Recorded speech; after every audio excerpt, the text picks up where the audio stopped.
বন্ধুরা, আজকে একটু চাউমিন করব। তার জন্য যে চাউমিন সিদ্ধ করে নিয়েছি আর কিছু সবজি নিয়েছি, ক্যাপসিকাম, বিনস, কাঁচা লঙ্কা, গাজর, পেঁয়াজ।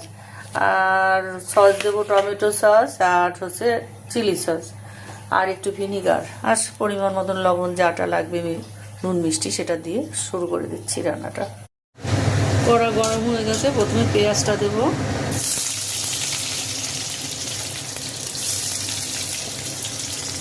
সঙ্গে সঙ্গে গাজর আর বিনসটাও দিয়ে দেবো, যেহেতু এটা একটু শক্ত সবজি তো। লঙ্কা, গাজর, বিনস একসঙ্গে দিয়ে দিলাম। ক্যাপসিকামটা একটু পরে দেবো। এখন ক্যাপসিকামটা দিয়ে দেবো। সমস্ত সবজিগুলো ভাজা হয়ে গেছে, এবার চাউমিনটা দিয়ে দেবো।